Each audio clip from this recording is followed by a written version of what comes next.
안녕하세요. 평지인입니다. 물체가 멀어질수록 작아 보인다는 건 누구나 알고 있습니다. 그런데 그때 나의 시각을 옆에서 볼 수는 없을까요? 그건 불가능해 보이지만 사실 아주 간단한 방법이 있습니다. 바로 측면 원근법입니다. 측면 원근법으로 자연의 비밀을 알게 될 겁니다. 도!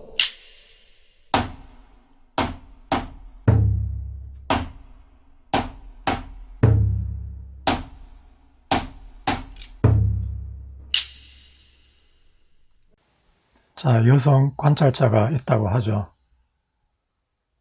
그녀가 정면에 큰 건물을 본다고 가정해 봅시다.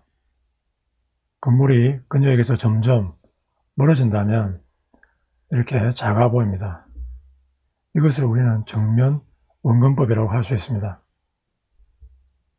그렇다면 그 모습을 측면에서 보면 어떻게 될 것인가? 똑같이 건물이 그녀에게서 멀어진다고 한다면 이렇게 작아 보일 겁니다.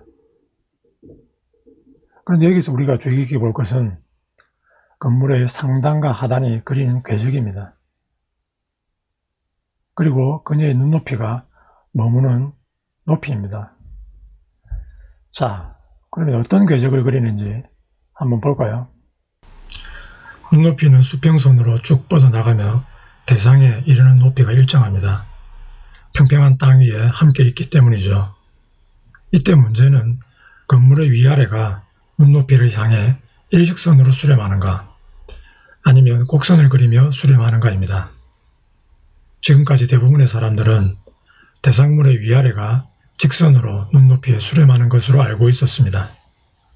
하지만 그것은 잘못된 원근법입니다. 실제로 대상물의 위아래는 곡선을 그리며 눈높이 수평선을 향해 수렴합니다.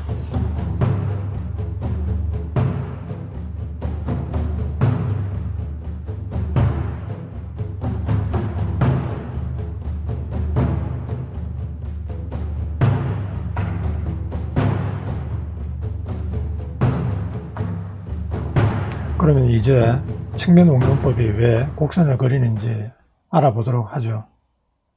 정면 원근법은 직선인 건 누구나 다 압니다. 하지만 측면 원근법은 저렇게 곡선을 그리고 눈높이는 일정합니다. 눈높이가 직선이면서 대상물에 닿는 그 부분은 일정합니다. 하지만 건물의 상단과 하단, 그 측면 원근법은 곡선을 그리는 거죠. 자, 그게 왜 그런가 하면 이렇습니다. 평평한 산책로에서 가로등의 하단을 잘 보시기 바랍니다. 나로부터 x1, x2 좌표를 매기고요. 소실점에서 y1, y2 좌표를 매깁니다. 그러면 x와 y로 이루어진 2차원 평면 좌표를 얻을 수 있죠. 단위는 픽셀입니다. 그것을 그래프로 그려보면 이렇게 됩니다. 가로등의 위치가 x축, 소시점까지 깊이가 y축이죠. 침목에서도 똑같은 실험을 해보았습니다. 결과는 똑같이 곡선을 그리고 있습니다. 평평한 지하도에서도 실험을 해보았고요. 결과는 똑같이 곡선을 그리고 있습니다. 자, 모든 실험은 평평한 땅에서 이루어졌고요. 렌즈를 바꾸어서도 해보았습니다. 하지만 결과는 동일하게 곡선을 그리는 것을 알 수 있었고요. 그것도 원점 조정을 했더니 정확하게 사물의 크기가 거리에 반비례한다는 것을 알 수 있습니다. 저는 이제 이 그래프를 ID 그래프라고 부르겠습니다. ID 그래프는 분명한 자연현상입니다. 땅은 평평하지만 시각 이미지는 곡선을 그리면서 올라온다는 것이죠. 그것은 바다에서도 마찬가지입니다. 다시 말해 바다가 둥글어 보이는 것은 실제로는 평평하기 때문이라는 것이죠. 단지 그것은 시각 이미지일 뿐입니다. 그러므로 정확히 말하자면 바다는 물리적으로는 평평하지만 시각적으로는 둥글어 보인다는 거죠. 바다가 물리적으로 평평하다는 사실은 물이 항상 수평을 이룬다는 상식에도 부합합니다. 그런데 지금까지 우리는 물리적인 바다와 시각적인 이미지로 혼동하여 왔던 겁니다. 배가 멀어지면 시각 이미지는 작아지지만 배의 물리적인 크기는 변함이 없는 것처럼 바다 역시 물리적인 것과 시각적인 것을 구분해야 합니다. 앞서 ID 그래프에서 살펴보았듯이 평평한 바다는 눈높이로 곡선을 그리며 다가오지만 결코 만나지는 않습니다. 이로 인해 안고차가 발생합니다. 그런데 지금까지 안고차는 지구가 둥근 거라고 잘못 알고 있었던 거죠. 둘 다 안고차가 발생하지만 평평한 바다에서는 그 차이가 작고 무엇보다 수평선의 눈높이를 따라 올라옵니다. 이것은 결코 둥근 지구에서는 있을 수 없는 현상입니다. 그럼 이제 평평한 바다에서 배가 어떻게 사라지는지 알아보도록 합시다. 배가 멀어질수록 배의 상단과 하단은 곡선을 그리면서 눈높이로 수렴합니다. 지금 그림에서 보다시피요. 이것을 이제 정면에서 보면 이렇게 될 겁니다. 하지만 이렇게 멀어진다고 해서 배가 완전히 사라지진 않죠. 왜 그런가 하면 현실적인 요소가 몇 가지 빠져 있습니다. 첫 번째는 시야가 한계가 있다는 것이고, 두 번째는 빛의 작용, 그리고 시정, 또 파도의 영향 등등이 현실적으로 존재한다는 것이죠. 첫 번째 시야의 한계입니다. 사람의 눈은 거리가 멀어지면 사물을 구분하는 능력이 떨어집니다. 이것을 분해능이라고 하는데요. 사람 눈의 분해능의 평균은 약 1분각 정도 된다고 합니다. 즉 1분각 안에 들어오면 두 사물을 구분할 수 없다는 것이죠. 두 번째로 빛의 작용이 있습니다. 이것이 가장 큰데요. 바다 표면은 습기가 가득 찬 공기가 있습니다. 그곳에서는 빛의 굴절과 반사 등 수많은 빛의 작용이 일어나게 되죠. 그리고 그것은 하나의 층을 형성해서 사람의 시야를 방해하고 신기루와 거울 효과 등 각종 장막 효과를 일으키게 됩니다. 그리고 시정도 배를 가리게 됩니다. 시정이 나쁘면 얼마 안 가서 배가 눈에서 사라지게 되죠. 정리를 하면 이렇습니다. 배가 멀어지면 눈의 분해능이 떨어지기 때문에 배가 뭉뚱그려 보입니다.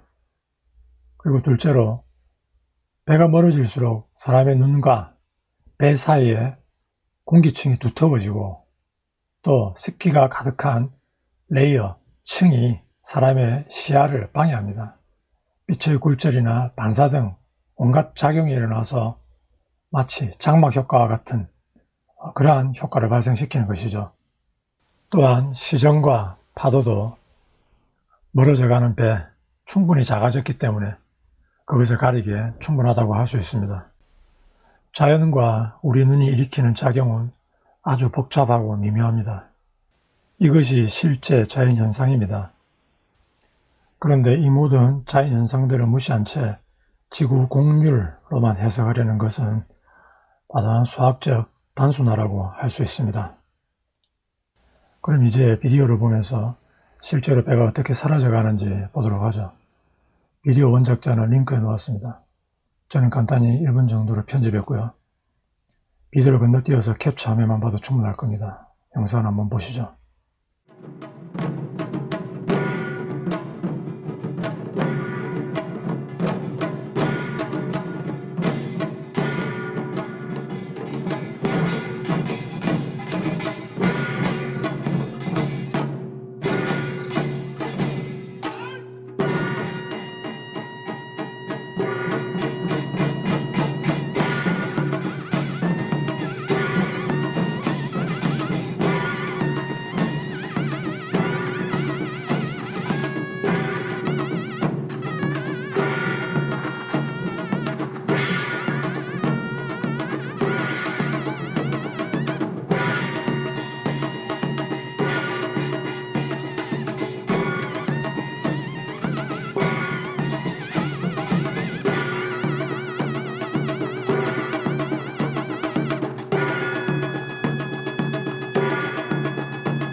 배가 멀어지면서 눈의 분해능과 빛의 굴절이나 반사 때문에 배의 선체 부분이 심하게 일그러지고 형태를 알아보기 힘들어지는 것을 볼 수 있습니다. 배가 더 멀어져서 작아지면 배 전체가 이러한 장막들에 왜곡되고 끝내는 사라지는 것을 볼 수 있습니다. 정리하자면 이렇습니다. 평평한 바다는 시각적으로 둥글게 보입니다. 평평해도 안고차는 발생하지만 눈높이를 따라다닙니다. 평평한 바다 위에서 배가 멀어지면 온갖 시각과 빛의 작용이 더해져 배는 수평선 너머로 사라지는 것처럼 보입니다.